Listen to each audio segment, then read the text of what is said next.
जय श्री कृष्णा। राधे राधे भक्तजनों, आज इस वीडियो में आप सभी ने श्रवण करेंगे भोलेनाथ की शुभ पावन व्रत कथा। प्रजापति महर्षि कश्यप की कई पत्नियां थी। उनमें से एक नाम दानु था। दानु की संतान दानव कहलाई। उसी दानु के बड़े पुत्र का नाम दंभा था। दंभा बहुत ही सदाचारी और धर्मी की परावृत्ति का था। अन्याय दानवों की भांति उनमें ना तो ईर्ष्या ही थी और ना ही देवताओं से विरोध। भगवान वह विष्णु का भक्त था और उन्हीं की आराधना किया करता था। लेकिन उसे एक ही चिंता सताती रहती थी कि उसके कोई पुत्र ना था। आचार्य शुक्र ने उसे श्री कृष्ण मंत्र की दीक्षा दी। दंभा ने दीक्षा पाकर पुष्कर में महान अनुष्ठान किया। अनुष्ठान सफल हुआ। उसके अनुष्ठान से प्रसन्न होकर भगवान विष्णु प्रकट होकर बोले, बस्ते मैं तुम्हारे अनुष्ठान से प्रसन्न हूँ, वर मांगो। दंभ बोला, भगवान यदि आप मेरी तपस्या से प्रसन्न है तो मुझे ऐसा पुत्र दे जो आपका भक्त हो और त्रिलोक की विजयी हो। उसे देवता भी युद्ध में ना जीत सके। भगवान विष्णु ने तथास्तु कहा और अंतर्ध्यान हो गया और दंभ प्रसन्नता चित अपने घर लौट आया। गौलोक में श्री राधा ने श्री कृष्णा प्रसाद श्री दामा को असुर होने का श्राप दिया था। श्राप मिलने पर वही दंभ की पत्नी के गर्भ से आया। जन्म होने के पश्चात दंभ ने अपने उस पुत्र का नाम शंखचूड़ रखा। जब वह कुछ बड़ा हुआ तो दंभ ने उसे मुनियों जैगिष्प की देख रेख के रख दिया। मुनि जैगिष्वी ने उसे शिक्षा दीक्षा दी।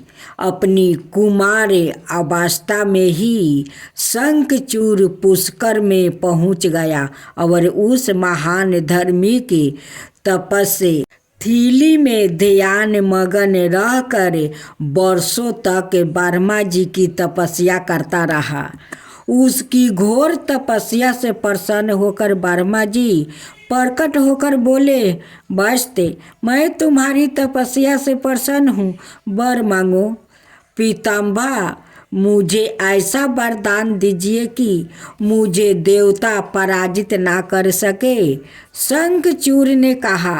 ब्रह्मा जी ने उसे ऐसा ही वरदान दिया और श्री कृष्णा कवच प्रदान करते हुए उसे आदेश दिया, शंखचूड़ तुम बद्रिका आश्रम चले जाओ।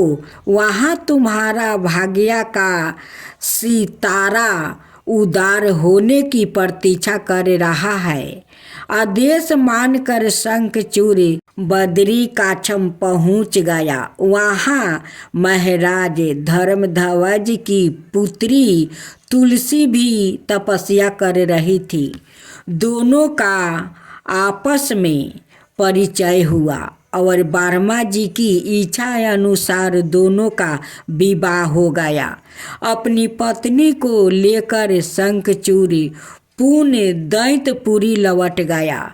शुक्राचार्य ने उसे दानवों का अधिपति बना दिया। सिंहासन पर बैठते ही उसने अपना साम्राज्य बढ़ाने के लिए देवलोक पर चढ़ाई कर दिया। ब्रह्मा जी के वरदान के कारण वो अजय हो चुका था। अत उसे देवों को हराने में कोई कठिनाई नहीं हुई। उसने अमरावती पर कब्जा जमा लिया। इंद्र अमरावती छोड़कर भाग निकले। देवता उसके डर से केंद्राओं में जा छुपे। शंखचूड़ तीनों लोकों का शासक हो गया और सब लोकपालों का कार्य भी उसने संभाल लिया। उसने अपनी प्रजा की भलाई के लिए अनेक कार्य किया। प्रजा उससे बहुत प्रसन्न थी। सबरते सुख और शांति थी, क्योंकि शंखचूड़ सवाए भी कृष्णा भक्त था। अतः उसकी प्रजा भी भगवान कृष्णा पर पूरी आस्था रखने लगी। इसके राज्य से अधर्म का नाश हो गया। प्रजा इंद्र और देवताओं को भूलने लगी। इससे देवताओं को बहुत क्षोभ हुआ। इंद्र पीताम्बर वर्मा के पास पहुंचकर बोले, पीताम्बर, आपने शंखचूड़ को अभय होने का वरदान देकर उसे निरंकुश बना दिया है। वो अमरावती पर कब्जा जमा बैठा है। देवता दर दर की ठोकरें खा रहे हैं। हमें बताइए, हम क्या करें? पीताम्बर बोले, रुद्रो, शंखचूड़ धार्मिक और रीति से अपना शासन चला रहा है। प्रजा उससे प्रसन्न है। उसके राज्य में प्रजा सुखी और संपन्न है। हमें उससे कोई शिकायत नहीं है। इंद्र बोला, यह सब तो ठीक है पीताम्बर, लेकिन क्या हम यूं ही भटकते रहेंगे? आखिर अमरावती है तो देवताओं का ही। पीताम्बर बोले, अवश्य है, किंतु शंखचूड़ ने तुम्हें युद्ध में पराजित करके उसे प्राप्ति किया है। उसने तुम्हारी प्रजा को भी कोई कष्ट नहीं पहुंचाया है। सिर्फ सिंहासनों का ही वो फेर बदल हुआ है। इंद्र बोला, लेकिन पीताम्बर, हम आपकी संतानों हैं।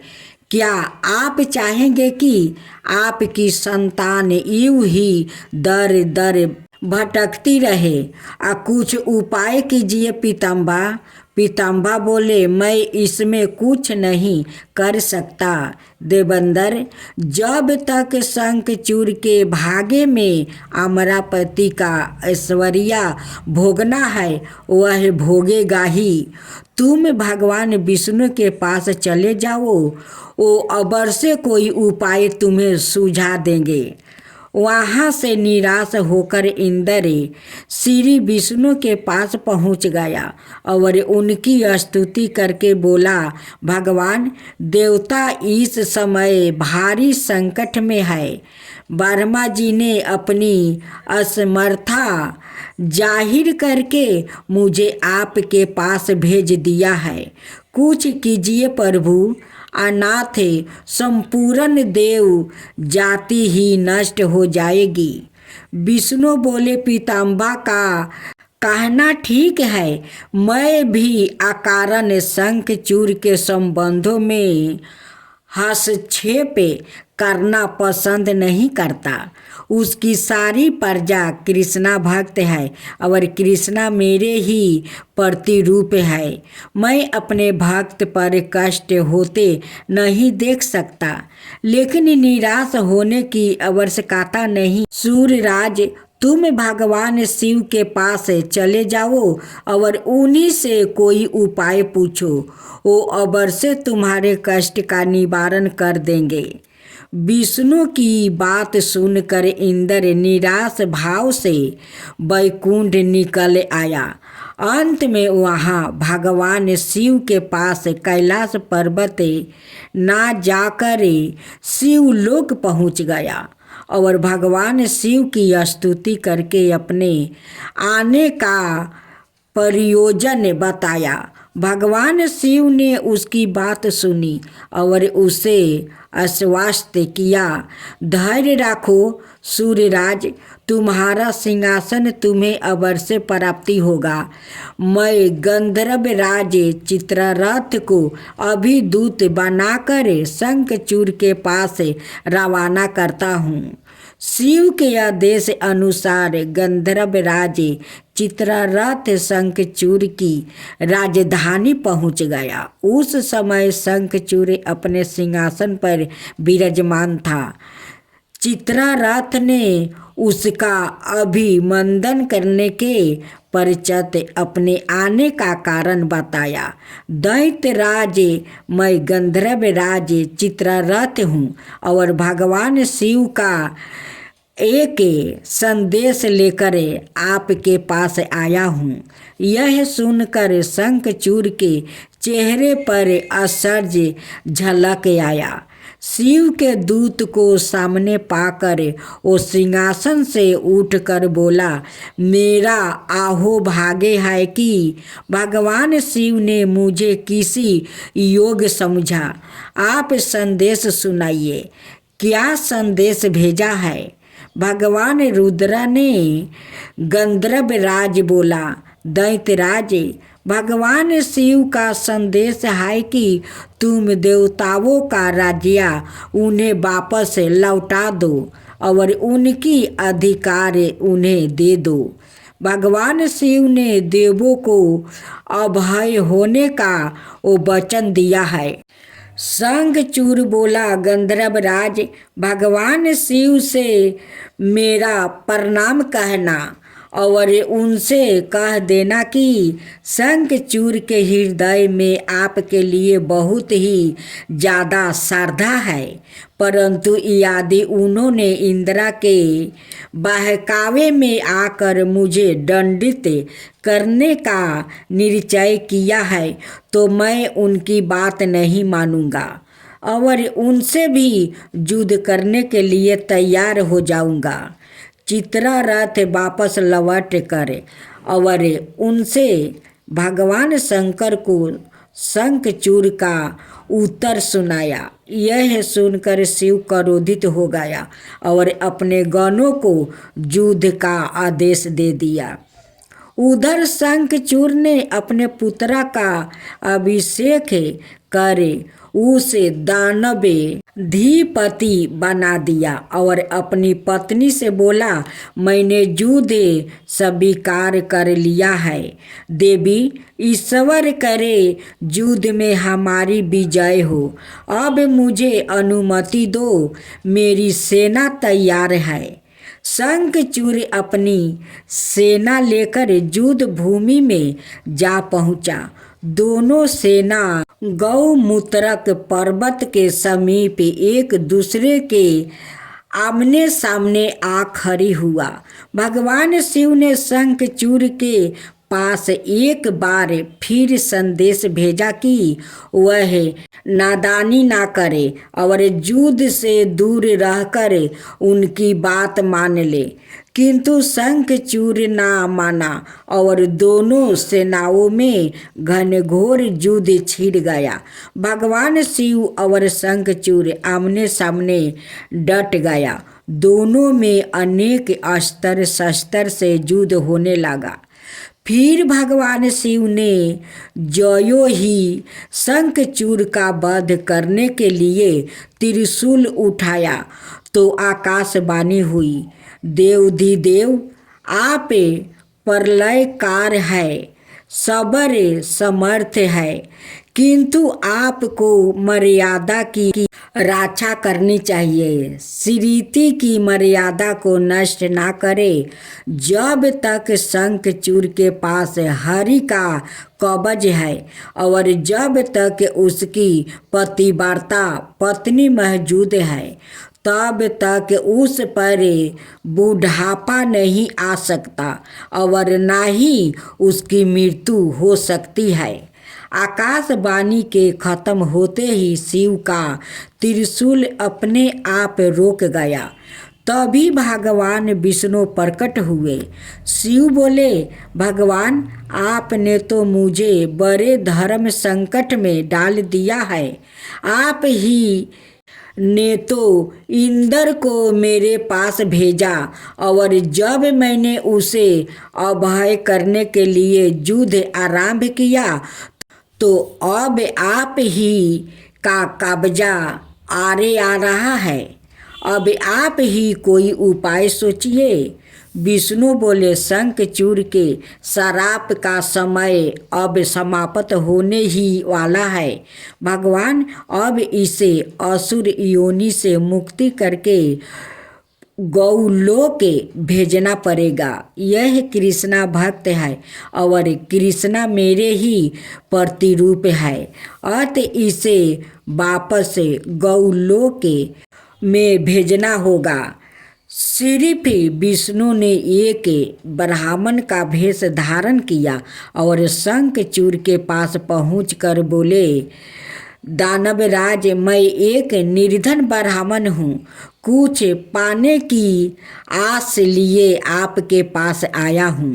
शंखचूड़ बोला, मांगो प्रिय वर, जो भी मेरे पास है उसे दे देने में मुझे किंचित भी बिल्कुल नहीं होगा। मेरे सिर भी मांगेंगे तो वह भी दे देने में इनकार नहीं करूँगा।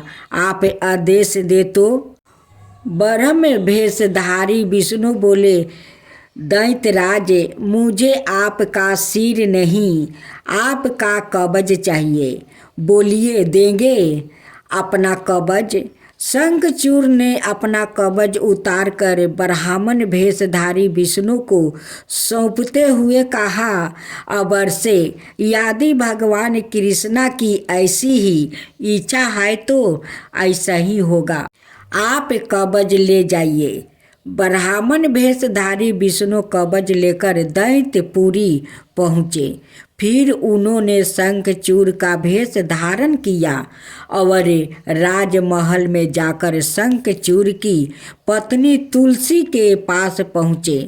तुलसी ने उन्हें अपना पति ही समझ लिया और उनका स्वागत किया। उस रात विष्णु शंखचूड़ के महल में ही ठहरे। अचानक ही पतिव्रता तुलसी को धोखे का आभास हुआ।